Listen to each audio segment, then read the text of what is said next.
Milad, what would you do if someone forgot their wallet? I find it pretty fascinating how you could go out to a restaurant or a fast food place like a Subway and just completely forget the only thing that you needed to bring. But you know, it happens, and it's happened to me before too. I mean, I can't really say that I've gone to a food place and forgotten my wallet, but I've gone driving and I've forgotten my wallet before, and it's not fun at all. So you know, if somebody walks into the Subway and they order their entire sandwich, even 2 sandwiches, maybe even 3 sandwiches, and they forgot their wallet, well, there's usually one of 3 things that'll happen. The first one is they'll say, oh, I forgot my wallet in my car, I'll be right back, and then they never are right back. The second option is that they'll be like, yo, I forgot my wallet, I don't really know what to do, I'm kind of embarrassed, and then they'll drive home and then come back just to get their cold, soggy sandwich. Whenever they offer this, I'm just kind of like, hey man, just come back and pay tomorrow, especially if they're a regular. And this poses the question, because some people are like, what if they say they're a regular, but they're not really a regular, and they just kind of scam you out of a sandwich? And I'm like, well, I'll kind of know if they're a regular, and I'm sure my employees will know if they're a regular too, just by their regularness in the store when we serve them. But anyways, the third and most vital option is I'll just hand them a mop and they start mopping, or I'll take apart the sandwich and put every ingredient back in the bin. No, I'm kidding, we would never do that, but I put out a couple videos in the past where I said that we did that, and well, it caused some outrage in my comment section, so those videos were not real. I'm sorry to break it to you. We would never make a customer start mopping to earn their sandwich, unless they wanted to, of course, you know. But I think this is a PSA to everybody. Whenever you go to your next favorite fast food place, aka a Subway or whatever it may be, please don't forget your wallet. Milad, tell us a robbery story. You guys really like hearing about how I almost get robbed, huh? So there was this one night where I was working alone at the store. It must have been like 9 o'clock at night, and my Subway's in a really safe area. It's like literally 30 seconds away from a police station, so I'm usually never on alert, because like if something happens, the cops are here within like 10 seconds. There was a night that I was in the fridge doing everything I had to do with my headphones in, and all of a sudden I heard a bang at the window. I thought to myself, well, this might just be weather, I don't even know what this is, but I completely ignored it. And then I heard it again, and at this point I was a little sussed out, but at the same time I was kind of like, whatever, it must not be a big deal, like maybe it's just some kids pulling a prank or something. And then I heard a really loud bang a third time, and I literally took my headphones out, walked outside, and looked around, and there was nobody there. So I was like, something weird is going on. And so I went back into the restaurant, locked the door, and basically turned off the lights, and I went back to closing the store. And I decided I was going to close a little early because, well, the store usually closes at 9:30 and it was 9 o'clock, but this was a pretty peculiar instance. And I'm in the back, and all of a sudden I hear the door in the front open. I'm thinking to myself, this is impossible. How on earth did somebody just get into the store when I just locked the door? And so my immediate reaction was run. I started to walk towards the front, and then I started to run towards the back, and I heard a scream, and I was like, what is going on right now? Like, this store, there's no way this store could ever get robbed. There's no way anybody could ever get in, because I literally locked the door. And it's got to be some sort of maniac that's trying to do this. And so while in the back of the store, I end up calling my mom, and she didn't answer. So I'm like, okay, I'm going out there, I'm gonna face my fears and figure out what this is. That's a terrible idea, by the way. If something like this ever happens to you, literally run out the emergency door right away. Don't be a hero, especially not for a fast food job at Subway. But for some reason, I was trying to be a hero, and so I run out to the front, and I realized the entire time it was my brother messing with me.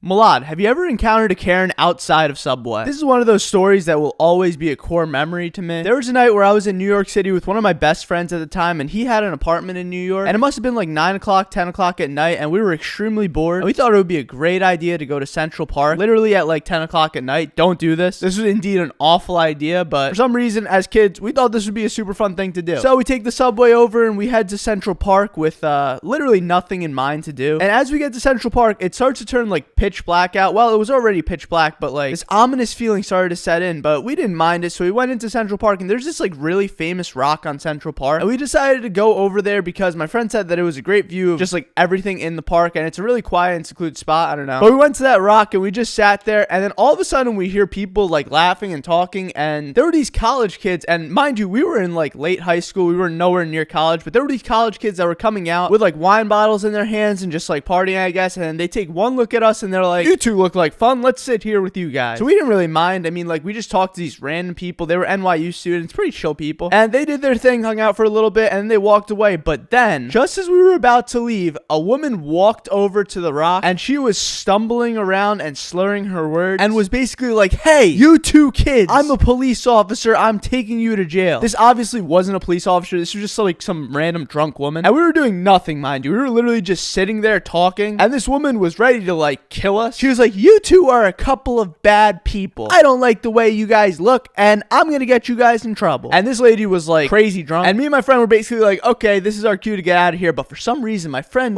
Nick likes to just like kind of mess with people that he thinks should be messed with. So he started fighting back, and he was like, why are you gonna take us to jail? Huh? Like, who are you, huh? And I'm like, oh my god, can we just leave? This is like the craziest situation. And well, this made the woman get very angry, and she started to call us misogynists and racists. This is typical New York for you. And at this moment, I was like, Nick, I'm leaving. I'm out. You can fight with this Karen all day for all I care, but I'm not staying around for the aftermath of this. And so he was like, all right, I'm out too. And we start to walk past her, and all of a sudden she's like, wait a second, you're not going anywhere. And well, she seemed to have slipped and fell right on her butt. And we made sure that she was okay, and she seemed fine, but she was even more angry than before. And so after we made sure that she was all right and Karen took a tumble, we ran away. Mitochondria. Have you ever lost your identity? Well, one day I did lose my identity, and this is a day that forever changed my life. A little over a year ago, I started making videos on TikTok and YouTube where I would talk about my life working at my parents' Subway, and it evolved into this huge thing where I would start to answer questions from the comment section. And one day I was like, maybe these people should know what my name is. And by these people, I mean you, the beautiful viewer watching this right now. And so I decided to include Milad as the first word in whatever the comment I was picking was. So I scoured for like an hour to find any comment that used the word Milad in it, and I finally found one. So this became a theme on my channel. I would just use comments that had the first word as my name, Milad. But then one day I saw a comment that used the word Millard. Now, in case you don't know, Millard is a nickname from my childhood that my friends used to call me, and I thought this was hilarious then, and I still think it's hilarious now. So I was like, you know what? I'm gonna use this as literally the comment for one of my videos. And so I go ahead and make the video and include my name as Millard in the video, and all of a sudden I see this comment section filled with the word Millard, and people were so confused. They were like, who on earth is Millard? We don't know Millard, we know Milad. And I'm just sitting there like, aha, what have I done? And so I was gonna take this opportunity to just completely make this into a meme. So I saw one more comment that said something along the lines of like, my lord, and it was followed by a random question, and I was like, you know what, let's do this again. And so I used that comment for the next video, and then everything just broke loose. Every single comment on that video was a different pronunciation of my name, just using the letter M. Some of my favorites are Mommy, Mitochondria, My Lord, Milliard, Millie Bobby Brown. Literally every name in the book you can think of that starts with the letter M. I was shocked, and because of this, I actually saw an insane growth in my channel from literally just this meme. By the way, right now, I'm trying to hit 3 million subscribers, so if you like my videos and enjoy, please hit that red button and subscribe so we can hit it. And so as time goes on, my comment section just started to become filled with these different names, and then one major thing blew everything up. One of my friends on the platform, Dylan, he makes ice cream, and he made a video where he said my name like 8 times wrong. And because our audiences are very similar, it ended up making my audience just fuel the meme even further. And then, well, Mr. Beast said in a Colin and Samir podcast, Milad. And well, at that point, it just became like this thing. And now I don't even know what my real name is. So I can officially say I've completely lost my identity.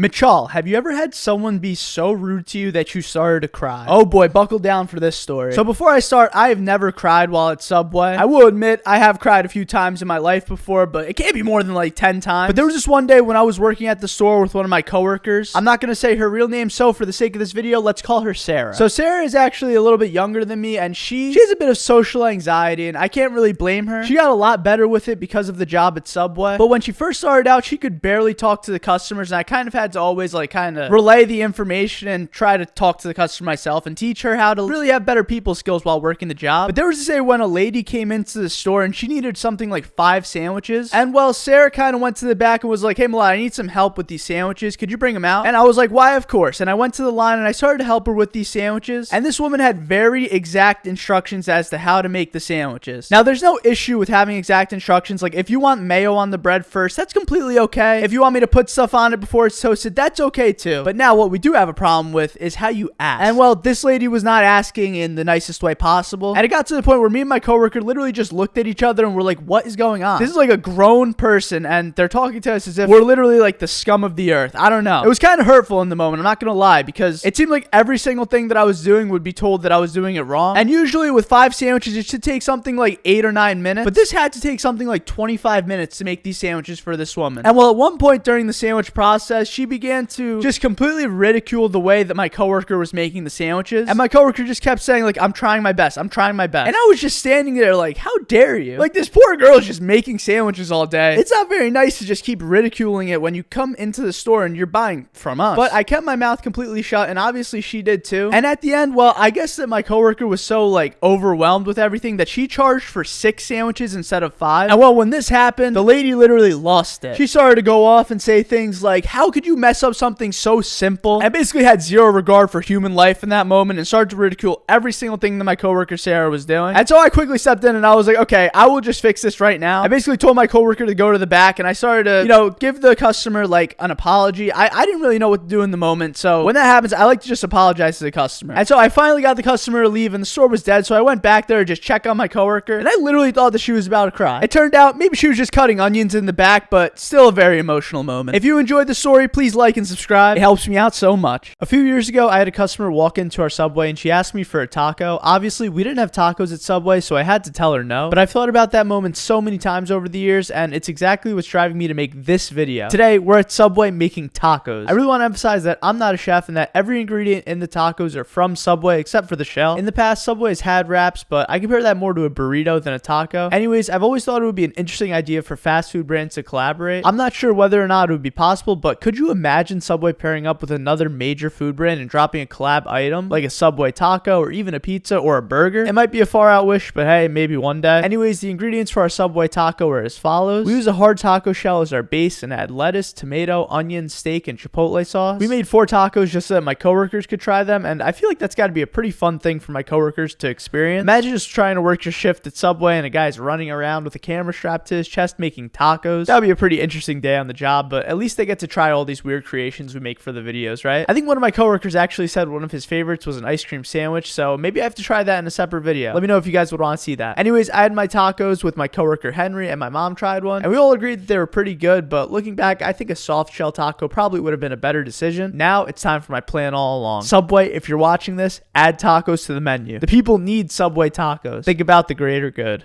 Today, I'm going to be making every single item from the brand new Subway series menu. This menu features items numbered 1 through 12, and every single sandwich is handcrafted by the Subway culinary team, and they took a very long time selecting the ingredients to make every single one of these sandwiches an amazing one. So we're going to start with the number 1. It's called the Philly, and the Philly is just a classic cheesesteak with double provolone cheese, and it gets green peppers, red onions, and mayo. Now, one thing I like about Subway series that has never happened before is that you can now walk into a Subway and basically say, let me get a number 1, and there's nothing else you need to say. The sandwich artist can literally just make you the sandwich on the spot exactly how it comes. And I've gotten the question a lot of whether or not I can actually customize a sandwich going into Subway. People love to get their own custom build, so of course you can. I don't think Subway will ever take that ability away from you, but don't quote me on that. Next, we're going to be making the number 2. It's called the Outlaw. And once again, it's a steak sandwich, but this time it gets double pepper jack cheese. And once again, it gets green peppers and red onions. And this time, this sandwich gets Baja Chipotle sauce. Moving on to the number 3, this is called the Monster. Once again, another steak sandwich, but this time it gets crispy bacon on it, along with double cheddar cheese, green peppers, red onions, and it gets served with peppercorn ranch sauce. Now, out of the whole Subway series menu, this one to me makes the most sense because I get called a weirdo for liking ranch on my steak sandwiches, but I think it's the perfect combination, and I'm glad whoever made this Subway series menu thinks so too. Next, we're moving on to the number 4, aka the Supreme Meats. Now, this is definitely by far my favorite sandwich on the Subway series menu. It comes with Black Forest ham, Genoa salami, pepperoni, and this new capicola, along with provolone cheese, lettuce, tomatoes, red onions, banana peppers, and it gets topped off with this MVP Parmesan vinaigrette sauce. Now, ever since Subway took away the Subway vinaigrette sauce, I've been a little sad, but them bringing it back literally made my year, so thank you, Subway. Next, we're moving on to the number 5, aka the Bella Mozza. Now, on the Bella Mozza is Black Forest ham, this new capicola, fresh mozzarella, and it's topped with spinach, tomatoes, red onions, banana peppers, and MVP vinaigrette sauce. You can't really go wrong with the number 4 or number 5. I mean, they're the most classic Italian sandwiches you could think of. And my prediction is that from the entire Subway series, I think the number 4 and the number 5 are probably going to be the most popular sandwiches, just because in recent history I've noticed that the Italian sandwiches at Subway are very favorited. Anyways, we're moving on to the number 6, aka the Boss. Now, on the Boss is meatballs, marinara sauce, slices of pepperoni, and fresh mozzarella, and then of course we toast that sandwich and we throw on Parmesan cheese on top. I've never had meatballs and pepperoni before. Honestly, I never even knew that was a thing, but after trying this sandwich, I think I'm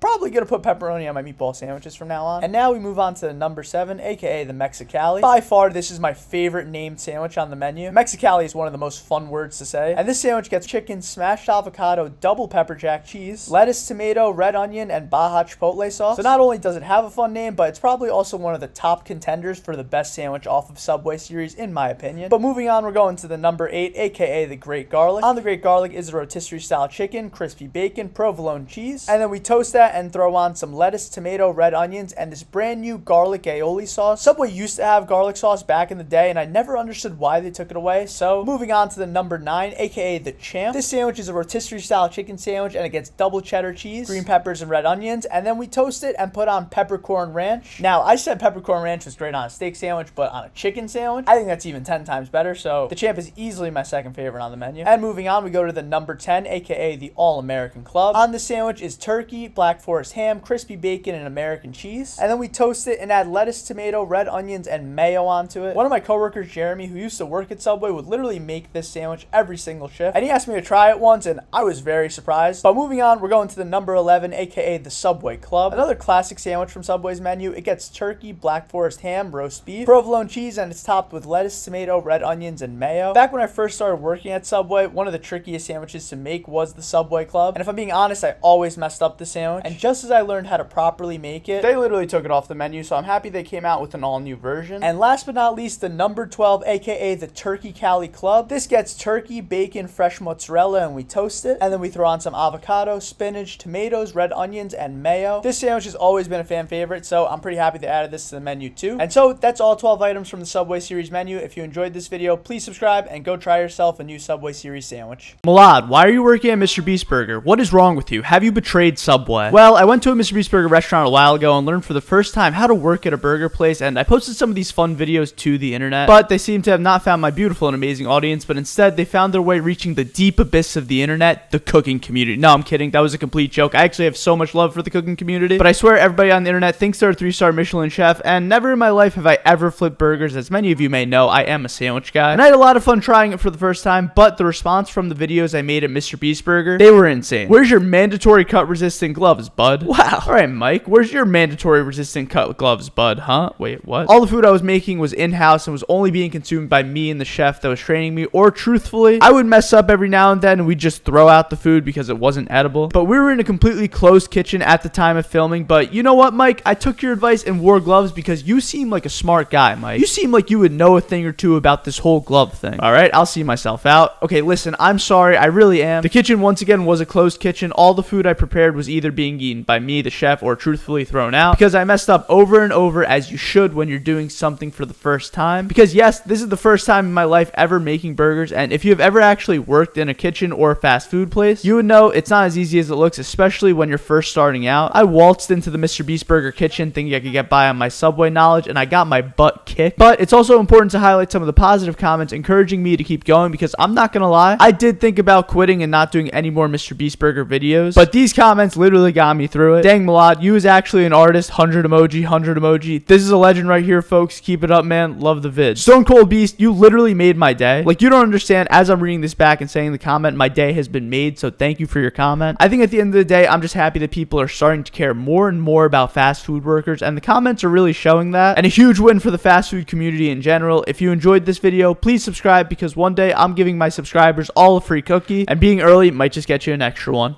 This is a robot, and I'm a human, and we're gonna see who makes a better burger. 3, 2, 1, go. First thing you gotta do is chop up this beef. Well, see you guys in 45 minutes. You're telling me a robot does this? Balls of meat. The grain is all in one way with the robot. I can't do that. That'll take 7 hours. Step 1, glove up. I don't want any of your human bits on our robot. Honestly, these buns are way too expensive. So we're gonna start with this automated saucing system. Dispenses sauce by the milliliter. We have whole chunks of meat, chuck and brisket in the robot, sitting there cool. And after you place your order, the robot will grind it to order. So it's literally the freshest burger you're gonna get. This is too easy, man. I'm a cyborg. I am half chef, half robot. All right. Dunsky. What do we got? 718. I lost my edge, man. I used to be way faster. So this is our first one. Let those cook all the way through. We're 8 minutes deep, and I've only gotten my burgers done. All right, we just got our burgers out. And... What are you up to, man? Are you done right now? You a robot, dude. All right, back to our burger. So we'll start off with our sauces first. Boom. As you can see, lots of human errors. 1, 2, and now we start getting to the fun part. These burgers are so small. It's not about the size. The size doesn't matter, all right? Dude, if I had people waiting on me right now to be doing this, I don't know. All right, so we'll get some cheese on this burger. I don't think that cheese is gonna melt, but you know, what are you gonna do? Dude, I think the robot probably could have made like 25 burgers in this time. Now it's just the toppings. Dude, we're so close to being done. We're so close. Lettuce, tomato. This is the thickest tomato I've ever put on a burger, but burger 1 is done. So pickles, close it up. Burger number 2. Done. This one probably looks great. This one doesn't look bad, right? And that is our time. What do we got? Wow. Okay. Any guesses? 20 minutes, man. 20 minutes and 17 seconds. It's got everything. You know, we'll test all different aspects of your burger making prowess. Interesting. You're fired again. Why isn't the cheese melted? Okay, you got seasoning on it though. You know, like you said, taste is everything. Oh my god. I do not recommend eating refrigerator temperature chicken. I want to bite this. I will determine it. I just got a bite of it. I'm just so curious. Where's the meat? It's underneath the pickles. Okay. I don't even know if that burger's cooked. Yeah. Dude, if I die, I'll be so pissed at you.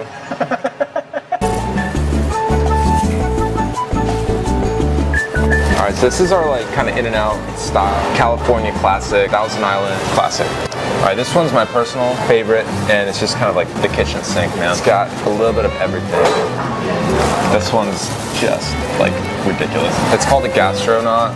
It's a just like a creamy, like fatty. No, can't complain. All right, last one for today. Barbecue burger, smoked Gouda. Wow, look at this burger. This looks insane. I'm excited. I'm so hungry. There's no way I can compete with this. Wow. Guys, sucker for a good lettuce wrap. Cheers. Yep, a robot's definitely better than me. I quit my job at Subway, and this didn't happen today. This actually happened over a year ago. But I've been so reluctant on making this video, and honestly, I've been a little afraid to make this video just because of what I think my community will say. But I know you guys are lovely people, so I'm gonna explain the story literally from day one. So I worked at Subway as a teenager for my parents, trying to help out, you know, help them meet ends meet, just try to do my thing and like, you know, be a good son. And well, I started that job at 16, and 4 years later, by the age of 20, I was kind of in a place where I was like, I truly don't enjoy this job. I actually hated it, if I'm being honest. Like every day I would wake up and I would dread going to the store and making sandwiches, but I still did it because it was a job and it was helping my parents at the time. And I also didn't want to go out and try to find my own like job. I don't know. It's better for me. It's better to work for my parents. But I was in a place where I really didn't enjoy the job. And then in 2020, I started posting content, and I had one comment that said something along the lines of like, let me get a spicy Italian or whatever the sandwich was at the time. And I was in my Subway uniform making like a really stupid little video, and I thought this was like one of the funniest comments I ever got. So I posted that video, not really thinking much of it. I literally made the guy's sandwich order, and then I took a bite and rated it, and it ended up getting like something like 2 million views. Yeah, I mean, I found a creative way, I guess, to make my job fun again through that. And so what I started doing, as most of you know that have been along this journey, is start posting videos of me working at the Subway shop. And it was this really cool thing because it felt as though I was able to fall in love with my job again the same way that I fell in love with it the first couple weeks I was at Subway. And it was all thanks to you guys and like making these videos, and actually like gave me a purpose to kind of move forward with. But man, it felt like I was kind of just running away from the problem through making content, and at a certain point I was done. I couldn't do it anymore. I truly resented going to work every day, and for me, the fact that it was also a giant platform that I could share with millions of people through my work, it just added a lot of stress to something that I don't think honestly should be bringing me any stress at all. And so I had this battle in my mind going, and then one day I was reached out to by the corporate team. I'm not going to say what corporate team is, in general, a corporate team. I don't want to get sued. Please don't sue me. And they were basically asking me like, hey, can you make the sandwiches look better? Or for example, can you stop using so many gloves? Or for example, can you start highlighting the menu items that we want you to highlight? And I'm like, man, this is exactly what I wanted to avoid. And so, you know, I actually ended up cooperating, and I started doing a couple of brand deals with the company. And I was like, maybe this is a solution. Maybe like this can stem to another job. And I was like, maybe this can get me out of that like thought pattern of not enjoying the job or just like trying to run away. But it only ended up making things worse for me, if I'm being 100% honest. It was almost as if I was finding every excuse in the book not to just leave, which is what I wanted to do originally, even if it meant like taking this really scary risk, not knowing what type of content or if my audience would receive new content well, not knowing what I'd do in the future. And like, honestly, at the time I was kind of worried for my parents too. I mean, their store was doing incredible. It was